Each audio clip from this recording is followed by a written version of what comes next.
అందరూ కూడా పేరు పేరున ఇప్పుడు అభినందనలు తెలియజేస్తా ఉన్నాం. ఈరోజు 100 సంవత్సరాల కమ్యూనిస్ట్ పార్టీ వేడుకల సందర్భంగా మన మహాసభలు జరుగుతూ ఉన్నాయి. అందులో భాగంగానే మనందరం కూడా ఒక పండుగ వాతావరణంలో, ఒక ఉత్సాహమైనటువంటి వాతావరణంలో అనంతపురం నగర ప్రజల్ని ఆకర్షించే పద్ధతుల్లో మనందరం కూడా ఎర్ర చీరలు ధరించి, ఎర్ర చొక్కాలు ధరించి, 100 జెండాలు చేతపట్టి ఈరోజు మనందరం కూడా ఇక్కడ ఈ మహాసభలు హాజరవుతూ ఉన్నాం. ఈ 100 సంవత్సరాల మహాసభల సందర్భంగా ఈ దేశంలో, ఈ రాష్ట్రంలో, ఈ యొక్క పట్టణంలో ఎదుర్కొంటున్న ప్రజా సమస్యలను మనం గుర్తించి వాటి సమస్య పరిష్కారం కోసం మనందరం కూడా పోరాటం చేయాలి. ఈ 100 సంవత్సరాల కాలంలో అధికారంలో ఉన్న, అధికారంలో లేకపోయినా ప్రజా యొక్క సమస్యని మన సమస్యగా, ఎక్కడ సమస్య వస్తే అక్కడ కమ్యూనిస్ట్ పార్టీగా మేము ఎర్ర జెండా చేత పడతామని ఆ యొక్క పోరాటంలో మనందరం కూడా పాల్గొని ఈరోజు మనం రావడం జరిగింది. ఈవేళ మనము అధికారము లేకపోయినా ఈరోజు మనం చూస్తూ ఉన్నాం. ఇప్పుడే మేము కలెక్టర్ ఆఫీస్ దగ్గర నుంచి మా ఊరు నుంచి వస్తూ ఉంటే వైఎస్ఆర్ కాంగ్రెస్ పార్టీ వాళ్ళు అక్కడ ఒక ధర్నా పెట్టారు. 10 మంది కూడా లేరు, ఎందుకంటే అధికారం వెళ్ళిపోయింది కాబట్టి వాళ్ళు ఇంట్లో ఉన్నారు. మరి కానీ అధికారంలో ఉన్నవారు మాత్రము మరి ఇలా కన్నా చెప్పినట్టుగా వాళ్ళ దందాల్లో ఉన్నారు. కానీ అధికారం లేకపోయినా మా కమ్యూనిస్ట్ పార్టీగా ఈ యొక్క ప్రభుత్వాలు ఇచ్చినటువంటి హామీని అమలుపరచాలని మన నాయకుడు రామకృష్ణ గారు ఇచ్చినటువంటి పిలుపు మేరకు ఏదైతే పట్టణాల్లో 2 సెంట్లు, గ్రామీణ ప్రాంతాల్లో 3 సెంట్లు ఇళ్ల స్థలాలు ఇవ్వాలని రామకృష్ణ గారు పిలిపిస్తే అదే కలెక్టరేట్ లో వేలాది మందితో ధర్నా చేసినటువంటి కమ్యూనిస్ట్ పార్టీ ఇవాళ మనది. ఎందుకంటే ఇవాళ నిత్యం ప్రజా సమస్యల కోసమే మనం పనిచేస్తూ ఉంటాం.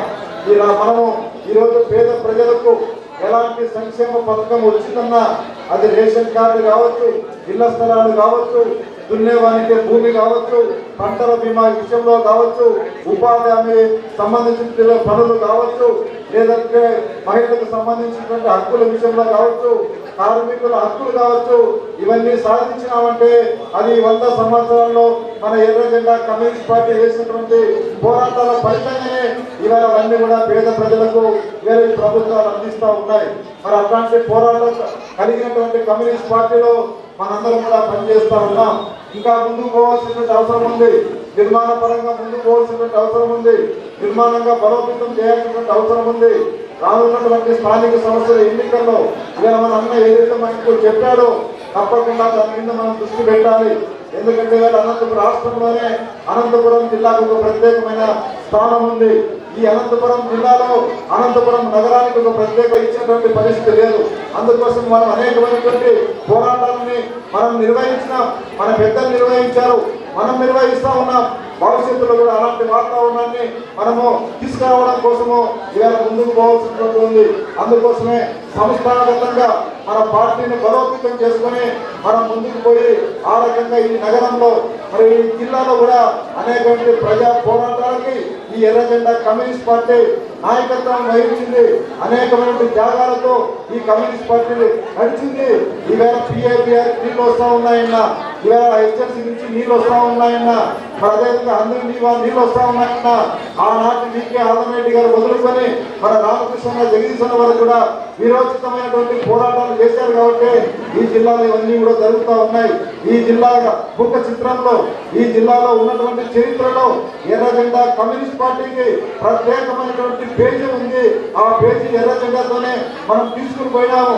ఎందుకంటే సదాశివన్ గారు, DK గారు, మరి అదేవిధంగా నీలం రాజశేఖర రెడ్డి గారు మహా నాయకులు ఈ ఎర్ర జెండా కమ్యూనిస్ట్ పార్టీలో అనేకమైన పోరాటాలు చేశారు. వాళ్ళ స్ఫూర్తిని మనం తీసుకొని రానున్నటువంటి భావితరాలకు ఎక్కడైతే సమస్యలు ఉన్నాయో ఆ సమస్యల పరిష్కారం కోసం మనందరం కూడా ఈ మహాసభల సందర్భంగా ఈ 100 సంవత్సరాల కమ్యూనిస్ట్ పార్టీ మరి దీన్ని ప్రతినకొని భవిష్యత్తులో ఈ యొక్క పార్టీని బలోపేతం చేసుకుని ముందుకు పోవడానికి ఈ రాష్ట్రంలో ఇచ్చినటువంటి కూటమి ప్రభుత్వం ఏదైతే హామీ ఇచ్చిందో ఇవాళ అన్నదాత సుఖీభావ, ఇవాళ మొత్తం అంతా కూడా మరి వర్షాలు వచ్చావు రాలే అని వర్షానికి పంట వేస్తూ ఉన్నారు. ఖరీఫ్ ప్రారంభమైంది కానీ అన్నదాత సుఖీభావ ఇచ్చే పరిస్థితి లేదు. ఇవాళ మహిళలకు సంబంధించి ఇవాళ అనేకమైనటువంటి హామీలు ఇవ్వడం జరిగింది. ఆ హామీలు ఇచ్చినటువంటి పరిస్థితి లేదు. అదేవిధంగా